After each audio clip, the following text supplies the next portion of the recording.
Hey everyone, Mike here. Welcome back to another Helm to Tower video. Got some more builds for you here in Wayfinder. Today I'm going to be focusing on Niss and Lora with some pretty potent ability power builds that I've been kind of working with these two characters. I think they both can be pretty effective, especially with Niss. She can be pretty good for taking out bosses with the setup I have with her, and Lora's pretty good for general clearing out zones and things like that. So I think I'm going to show these both off to you and kind of give you an overview like I've done in the previous build video I did. So I'm going to start with Lora here. I have this ability power set up. You can see my ability power is pretty high. Again, similar to the builds in the last video, like these are pretty much near end. These are definitely end game capable builds, but they're not even fully min-maxed. So they'll be even better when you tinker with them more. You can see I'm actually using the same equipment set or accessory set that I was using on Wingrave from last video. This is the Secrets of the Past set. Again, the Book of Names and Seal of Eternity. Those accessories drop from the Grand Deceiver Maris boss, or the I think it's Malefic Maul. That's the Mythic Hunt version of that fight. And then the Amulet of Codex of the Silver Codex. He's going to be from the Engineer in Skylight, where you craft it. That's how all pretty much accessory set work.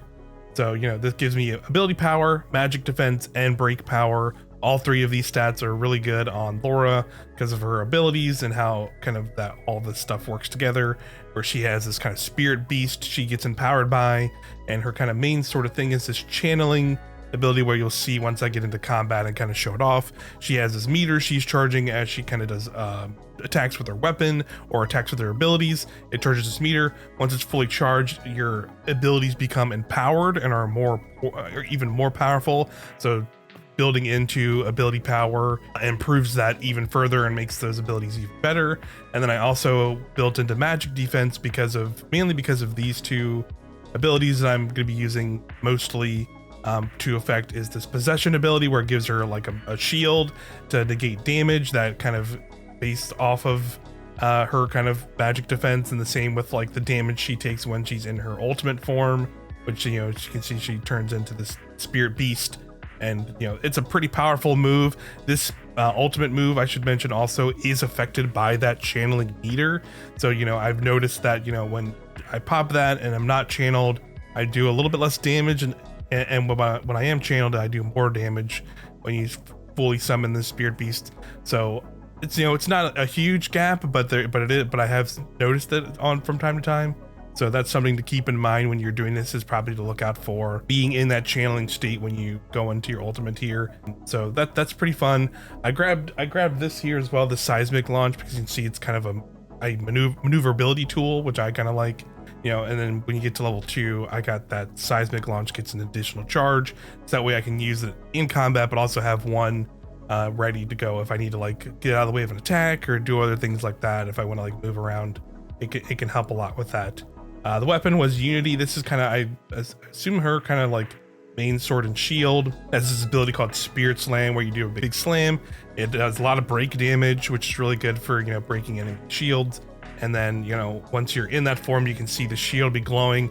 And if you do the shield kind of heavy attacks, that'll actually be have magic damage. So you get your ability power damage topped off on top of that. So it'll basically be doing double the amount of damage it would normally, because it's hitting for its normal damage, weapon power damage, but also hitting for ability magic damage as well when you're in that state, which is pretty cool. For affinities, I built a lot into the her innervation orbs, which is a thing that's across all the archetype, the Arcanist characters. So that's Kairos and Niss, and also now Lora. I went into that because, you know, grabbing those orbs, and you can see, I'll show the passive again. It stacks and gives you ability power for as many stacks of orbs you're grabbing. So I try to just make it so I can make as many of those orbs as I can while on Lora. So that's why I built into these kind of perks here in the affinities. So you can see this first stack is kind of building into that damage negation with the possession ability and just in general. So you can see when I grab an innervation orb, which I'm making a lot of, it'll make it so I can take less damage while that's happening. And then I'm also, while I'm in channeling state, I'm also taking reduced damage. And that's why I'm building into this tree as well, because this makes it so I can just accrue channeling meter faster. Like you can see, basic weapon hits give more channeling meter. When you're channeled state, you gain 20% ability power, so that's also really good because you get a ton of ability power when that's up.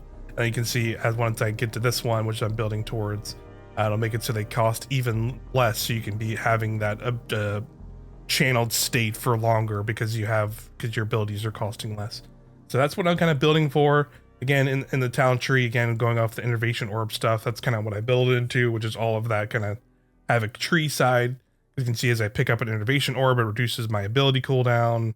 You know, when I use an ability, I have more chances to make those ability or innovation orbs. And then there's overwhelming arcana on top of that.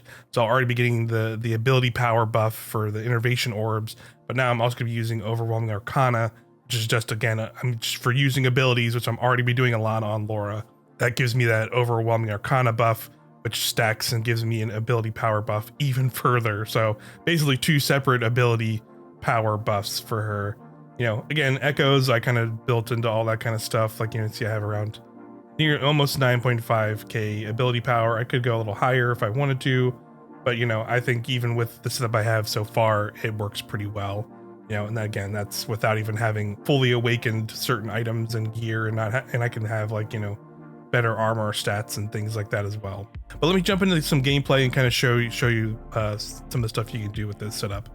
All right, so I jumped to the end of this dungeon. I'm in the Aegis Vault. I'm like a little under leveled, but I think that's okay because that'll show how decent this build could be. Overall, I think this build is good for like large crowds of enemies rather than like doing big boss damage, although you can do pretty decent damage with their ultimate. So I'm just going to kind of run through this section and kind of showcase why I think this can be effective in sort of these scenarios. So let's head in here. So you can see I'm already charging my channeling meter down below with Lora. You know, these are pretty quick, easy enemies to take out. So I'm going to hit these.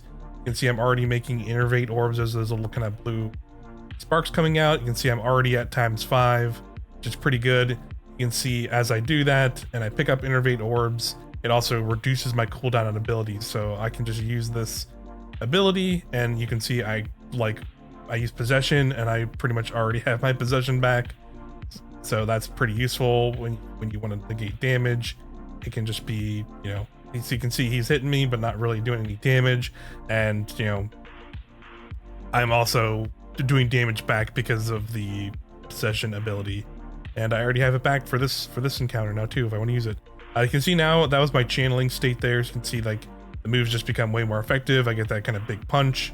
You know, even without that, like my abilities are still doing pretty decent damage here, right? You can see I can just, you know, dash through these enemies with those setups, you know, take them out pretty quickly. Because again, I'm getting innervate and overwhelming arcana at the same time.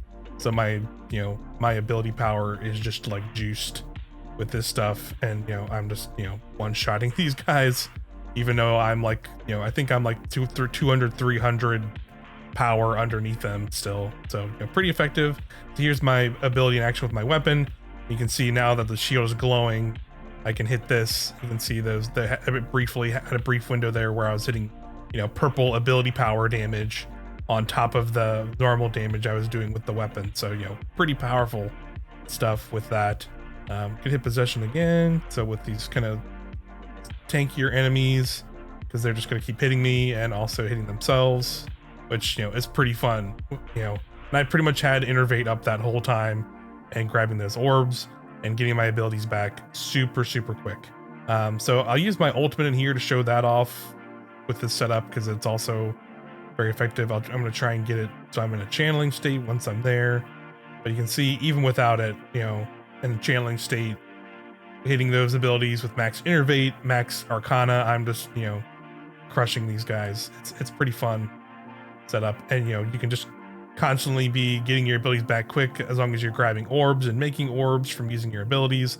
Like you can see in this fight, I'm just like I'm using my sword and shield not even that much. Okay, they actually broke me. That's okay though, because I'm just gonna do this, break the back, and then just hit him with the shield a bunch. I'm gonna do possession again, kind of tank some abilities. You know, pretty, you know, even with these, you can see with these big tanky guys, I'm taking them on pretty handily. That, and, you know, I can grab some of the innervate orbs in the area, pull down even further. Pop this again, and just constantly have kind of a lot of damage negation up for that stuff. Sorry, it's the boss is in. So, you know, I'm fully channeled here. I'm gonna use my ult now and just show how effective this is. I can just kind of, you know, use the, I usually hit the, always just do the heavy attack because that does the most damage. You can see I'm kind of just soloing this boss with my ultimate alone. And, you know, because I did some of the upgrades, I come out immediately channeled with this ultimate, and I can immediately use some of those to quickly do that, and, you know, take that guy out pretty easily and clean these guys up. So you can see I came out pretty much unscathed to that, you know, just with this loop, because, you know, I'm making so many of those orbs that I'm constantly having innervate up, which is juicing my abilities. It might even show it in the stats. Yeah, you can see it bumped it up to like another couple Ks there. Like I think I'm around 9K but with those, and that's without even overwhelming Arcana, and that's bumping it up to 10K. It might even go higher with other stuff like that. So, you know, pretty effective setup for, you know, this ability setup for her. I think it's really good for these kind of scenarios where you're just taking on tons of enemies. You know, it can be effective in a boss, but, you know, you got to build up to that stuff, right? You got to be able to pull off abilities, get innervate up, have, you know, being able to, like, you know, tank those hits with, you know, the possession ability and all kinds of stuff like that. So it does take a little bit of setup to get there. So that's why I think she's much better for, like, you know, if you're clearing dungeons and things like that, rather than, you know, just straight up boss. But, you know, I'm sure there's effective ways to use her in that scenario too. For taking on bosses, I have another setup with Niss I'm going to move on to now, which I think is a pretty good, you could say, boss melter setup. So I'm going to jump to that now. All right, so let's talk Niss. Again, this is kind of a setup I wanted to do to mainly focus on being good for taking out bosses quickly and you know, optimally if you want. Again, you know, there's some refinements I can make, like kind of a lot of the other builds I have where, you know, my weapon's not even fully awakened and this isn't even fully awakened. So that's going to be, you know, this build's, again, could be only better, but I can already kind of handily take on some of the mythic bosses that are available. So I'll show that off. So again, you know, the whole thing with Niss is building into, again, her abilities. So I went full in on Umbral Aura, which is, you know, it gives these shadow steps. So as you can see, as she dodges, she'll do kind of an attack on enemies. That also includes this. So if you do a shadow step, and that also makes it so, you know, you get those Umbral Auras while you do that ability. So you're basically just hitting for double damage nearly. And obviously her ultimate makes it so, you know, you're just infinitely doing those steps. So that's kind of what I went for with that. This move on its own is pretty good because it's just kind of like you know, it's like a dodge maneuverability tool. So I didn't upgrade it too much because it's already pretty good on its own. So I didn't really even feel like I needed to, which is nice. And then her big thing is her passive is, you know, when you dodge, you just get more AP as you do it. And then again, she has innervation orbs just like Lora does. So again, I went for somewhat of a similar setup because I'm going to be using a lot of abilities on Niss as well to do big damage and clear out stuff. So you can see that's the same with the talent tree. I mainly focused on this Havoc side, picked up the same abilities I did on Lora to kind of get that quicker ability cooldown, make ability orbs more, and have the additional ability power buff. So there's all that. For her perks and things like that, again, I built into doing innervation orbs, which is this focus tree. You can say when you dodge, which you're going to be doing a lot already for lingering shadows and things like that. You know, it has a chance to make orbs there, so you're just getting more free orbs basically. And then, you know, this also gives you a stack of those. So, you know, you're also dodging, making innervation orbs, and using abilities making innervation orbs, and that gives you that lingering shadow stacks for even more ability power. So again, it's kind of similar to Lora where you're basically like doubling, or in this case, it's, you know, you're getting multiple ability power stacks from different sources. And this overall, these improve lingering shadows, that ability as well. So again, just kind of building into that aspect a lot. So as you can see, this increases the overall stacks you gain. So you can see you get an additional 2% ability power like bump stack there for the first one. And then this makes it so when you perform an ability kind of, it has a chance to give you a stack. And then I think I'm ultimately going to be getting this, I'm going to be building into focus fully. You can see this triples the amount of ability power gained from innervation orbs. So it just does give you a huge damage buff for there. So that's what I'm building into, and I really like that. For the accessories, I have this collapsing shadow set. This increases her max health and resilience, so give her a little bit of survivability, because otherwise Niss can be very squishy as a character, and she's also made full. I'm building into daggers, so I'm gonna be in their faces a lot and moving in there. So that's kind of was also the reason I went for that. So that's when I kind of went to her, and of course it buffs her ability power as well. I believe this collapsing shadow, the thing you're not going to like about this if you want to go for this set is I believe it comes from triple shadow lost zones. So like if you want to do that, that is the like triple shadow imbuement. So you have to do the like torches. I think I just kind of got lucky because I did not immediately do that too much, and I got these two to drop, but that's where they come from. So, that's just, you're gonna have to do that to get that. But there you go. That's largely the setup. Again, it's just kind of like stacking a bunch of the innervation orb and ability stuff to juice her ability damage to do a lot, because that's where a lot of damage from Niss comes from, is her abilities and how they kind of work. So I'm going to jump into a mythic hunt to kind of show off how effective this can be. All right, so I jumped into this Bloodspawn boss. I think this is a good boss to show just because of how this one works, where, once you take its health down normally, it like splits into the smaller slimes, right? And, if you take those out quickly, you don't have to have extra little rounds of fighting this boss. And with this setup with I have Niss, you can easily get this out as well. So let me just start this off. Usually with her, what I start to do is, build up that kind of dagger meter, because as you can see, if you don't know how daggers work and they're melee, you can see if I'm hitting light attacks, I'm getting those little blue pips. As I get those, you want to hit a heavy attack. Once you get those, that charges that little dagger meter there, and that's as you charge that, you're getting your abilities. So there you go. Now I have this ability. So then what I'm going to do is I'm going to hit this, and then just hit her with all of the, pretty much I can just kind of spam my abilities and, do a huge chunk of damage. I have my ability back already. So, getting my abilities back already and just hitting within, hitting with a bunch of stuff there right off the gate. Getting that kind of dagger charge as well is really good. Hitting dodges to use my lingering step. So there it was. Pretty quickly can take him down with that. And you can see I can take these down pretty quickly as well. Take that one down, and then gonna be close. That was a little closer than I wanted, but that's okay. Still got it. But yeah, you can get that much easier. That was also me probably not playing into some of my setups as much, but you can still be pretty effective even on this setup here. As you can see, I'm gonna keep getting all this stuff up,